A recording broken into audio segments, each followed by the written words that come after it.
Hello students, class 7th। हमारे next topic है 9.7 soil and crops. Soil और crops के बारे में देखते हैं कि कौन सी सॉइल के लिए कौन सी क्रॉप्स है वो सुटेबल रहेगी। ठीक है, कि कौन सी क्रॉप है वो किस टाइप की सॉइल के अंदर ग्रो कर पाएगी अच्छी तरह से। तो different types of soils are found in different parts of India.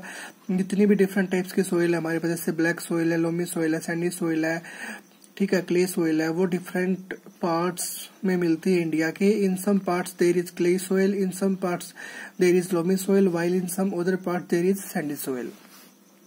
Soil is affected by wind. जो सॉइल है वो किस किस के द्वारा अफेक्ट होती है? विंड के द्वारा, rainfall, temperature, light and humidity के द्वारा।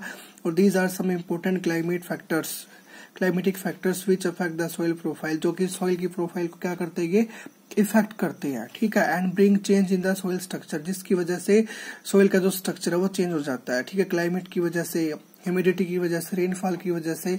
और द क्लाइमेटिक फैक्टर्स, जो क्लाइमेटिक फैक्टर्स होते हैं, as well as the components of soil determine the various types of vegetation and crops the might grow in any region. मतलब किस तरह की वो सॉइल है, किस तरह की एरिया के अंदर जो पाई जाती है सॉइल, वो वहां पे क्रॉप्स भी उसी मतलब ये क्या बता रहा है कि जो क्लाइमेटिक फैक्टर है as well as the components of soil, जो भी सॉइल के कंपोनेंट्स है जिनसे सॉइल मिलकर बनी हुई है, और वही डिटरमाइन करते हैं, सॉइल के कंपोनेंट्स डिटरमाइन करते हैं कि various types of vegetation and crops है, जितनी भी वेजिटेशन है वहां की, जो भी क्रॉप्स है, that might grow in any region, की उस एरिया के अंदर किस तरह की जो क्रॉप है वो ग्रो करवाई जा सकती है। Clay and loamy soils are both stable for growing cereals like wheat and gram. ठीक है, जो क्ले और जो लोमी सॉइल है वो किसके लिए बहुत अच्छी है? ग्राम के लिए और व्हीट के लिए बहुत ही अच्छी है। Such soil are good at retaining water. जो वाटर रिटेनिंग कैपेसिटी है सॉइल के अंदर बहुत अच्छी होती है, इसीलिए ये सॉइल व्हीट के लिए और ग्राम के लिए बहुत अच्छी है। फॉर पैडी और राइस के लिए कौन सी सॉइल अच्छी रहेगी? जो है clay soil. Soils rich in clay and organic matter जो है वो भी अच्छा रहता है। And having a good capacity to retain water are ideal. जो रिटेनिंग वाटर कैपेसिटी है क्ले सॉइल के अंदर बहुत अच्छी होती है। स्टैंडिंग वाटर वहां से आराम से हो सकता है। और जो राइस के लिए जो है क्ले सॉइल ही परफेक्ट रहेगी। ठीक है, फॉर लेंटिल्स जैसे मसूर है एंड अदर पल्सेस है, loamy soils which drain water easily are required. और for cotton sandy loam which drain water easily. और कॉटन जो क्रॉप है वो सैंडी सॉइल के अंदर अच्छी तरह से ग्रो करवा सकते हैं, क्योंकि कॉटन सॉइल को ज्यादा वाटर की जरूरत नहीं होती है, इसलिए वहां पे जो सैंडी सॉइल है, सैंडी सॉइल के अंदर हम कॉटन क्रॉप को आसानी से ग्रो करवा सकते हैं। Okay, and can hold plenty of air are more stable, क्योंकि जो सैंडी सॉइल है वो जो उसकी कैपेसिटी होती है वो एरिएशन होती है थोड़ी ज्यादा। ठीक है, जो हमारी जो सैंडी सॉइल है उसके अंदर जो एरिएशन कैपेसिटी है वो अच्छी होती है, इसलिए वो गुड है किसके लिए? For the crops of cotton. Crops such as wheat are grown in the fine clay soils or because they are rich in humus and are very fertile होते हैं। Crops such as wheat are grown in the fine clay soil। clay soil के अंदर ही wheat की crops को grow किया जाता है because they are rich in humus, क्योंकि humus की amount बहुत ज्यादा होती है, and are very fertile, और बहुत ही ज्यादा वो fertile होती है। And find from your teachers, parents and farmers the types of soil and crops grown in your area। आपके एरिया के अंदर कौन सी soil मिलती है? मोस्टली हमारे एरिया के अंदर कौन सी सॉइल मिलेगी भाई? क्ले सॉइल मिलेगी। और कौन सी मिलेगी? लोमी सॉइल मिलेगी। ठीक है, parents and farmers the type of soils and crops grown in your area, enter the data in the following table 9.2। और which kind of soil would be most stable for planting rice के लिए कौन सी होगी? Rice के लिए सबसे अच्छी जो सॉइल है वो कौन सी है? Clay soil. ठीक है, क्योंकि जो क्ले सॉइल एक ऐसी सॉइल है जिसमें वाटर को रिटेन करने की कैपेसिटी बहुत अच्छी होती है। और सॉइल विद हायर और लोअर रेट ऑफ परकुलेशन। और हायर रेट ऑफ परकुलेशन किस सॉइल के अंदर होता है? सैंडी सॉइल के अंदर होता है, क्योंकि जो सैंडी सॉइल ऐसी सॉइल है इसमें जो वाटर की अमाउंट है ना वो डाउनवर्ड जो मूवमेंट होती है वाटर की वो बहुत अच्छी रहती है, जो पानी को सोखती है। और जो क्ले सॉइल है वो क्या है? लोअर रेट ऑफ परकुलेशन है। ठीक है, और टाइप्स ऑफ सॉइल है जैसे क्ले है, क्ले के अंदर व्हीट को ग्रो करवा सकते हैं। उसके बाद सैंडी सॉइल के अंदर किसको? कॉटन को। और लोमी सॉइल के अंदर किसको? व्हीट को भी, राइस को भी, वीट को और आपके जो भी है जैसे राइस वगैरह है, ठीक है, और पल्सेस है डिफरेंट टाइप्स, उनको ग्रो करवा सकते हैं। तो ये है हमारा सॉइल इरोजन, एक टॉपिक है। सॉइल को इरोजन होने से कैसे बचा सकते हैं, सॉइल का हम कंजर्व कैसे कर सकते हैं, ठीक है। तो the removal of land surface by water के द्वारा जो है रिमूव होती है, ठीक है, जो लैंड सरफेस है, और विंड की हेल्प से जो भी है, और आइस की वजह से भी क्या होती है, जो सॉइल है वो इरोड हो जाती है, ठीक है। मतलब सॉइल की जो फर्टिलिटी है वो डिक्रीज हो जाती है।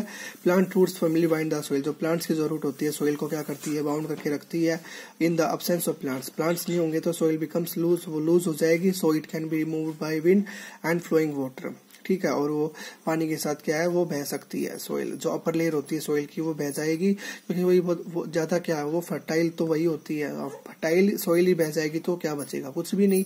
तो सॉइल की फर्टिलिटी डिक्रीज हो जाएगी ऑटोमेटिक। तो erosion of soil is more so in areas of little और नो सरफेस वेजिटेशन, ठीक है। सबसे ज्यादा सॉइल का इरोजन वहां पे होता है जहाँ पे कोई भी वेजिटेशन नहीं होती, सच एज डेजर्ट, जैसे डेजर्ट है, मरुस्थल है, और बेयर लैंड्स है, जो बंजर भूमि जितनी भी है। सो कटिंग ऑफ ट्रीज, इसलिए हमें पेड़ों को नहीं काटना चाहिए। So cutting of trees and deforestation should be prevented and effort should be made to increase the green areas.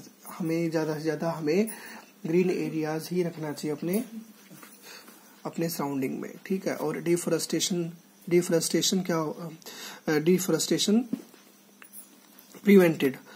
So cutting of trees, हमें पेड़ों को नहीं काटना चाहिए, डिफॉरेस्टेशन नहीं करना चाहिए, ठीक है। So cutting of trees and deforestation should be prevented, ठीक है। और and effort should be made to increase the green areas.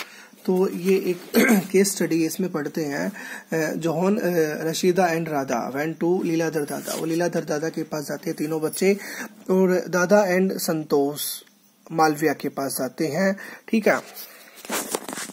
ये बच्चे हैं जो जाते हैं उनके पास, लीलाधर दादा के पास और संतोष मालविया के पास, ठीक है, जो कि सोंगापुर एक गांव है मध्य प्रदेश के अंदर। Leeladhar Dada was preparing the soil to make items like surahi वगैरह बनाते हैं मिट्टी की हेल्प से, मटकी और कल्ला बनाते हैं, जो अर्थन फ्राइंग पैन वगैरह होते हैं उनको बोलते हैं कल्ला, etcetera. The following is the conversation they all had with Leeladhar Dada. कौन कौन सी चीजें बनाते हैं वो, वेयरवाजा, वो पूछते हैं कि where was the soil obtain from, आप कहाँ से सॉइल को प्राप्त करते हो। तो दादा कहते हैं we brought the black soil from a piece of barren land, बंजर भूमि जो होती है वहां से ब्लैक सॉइल को ऑब्टेन करते हैं।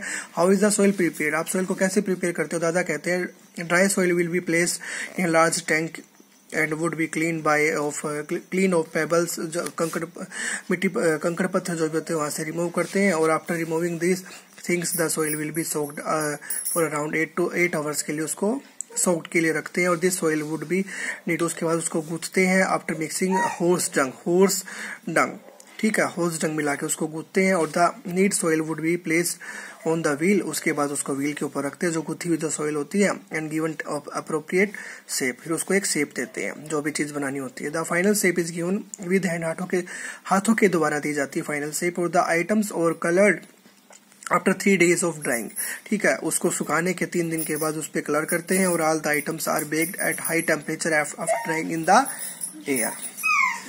Y is the horse dung mix the soil, पूछते हैं बच्चे कि सॉइल के अंदर होर्स डंग क्यों मिक्स करते हैं। दादा कहते हैं burnt horse dung help open up the pores in the soil, soil के जो पोर्स होते हैं उनको क्या करता है वो ओपन करता है, ठीक है। जो बंट होर्स डंग है, ठीक है, help open up the pores in the soil, इसी वजह से क्या होता है जो मटका वगैरह होते हैं ना, so that water could percolate out of the matkas और एंड सुराइज वगैरह, इनमें से वाटर का जो है परकोलेट होता रहता है, evaporate and cools the water inside, ठीक है। इसी वजह से जो पानी है वो बाहर से जो इवेपोरेट हो जाएगा और अंदर से क्या रहेगा वो ठंडा रहेगा, ठीक है। और you know Songapuri surahis and matkas are famous है वहाँ के in far off places like Jabalpur तक, नागपुर और इलाहाबाद एटसेट्रा, वहां तक ये सारी की सारी चीजें उनके लिए क्या है फेमस है। तो आपका ये चैप्टर हो गया कंप्लीट, इसको अच्छे से रीड करना, ओके।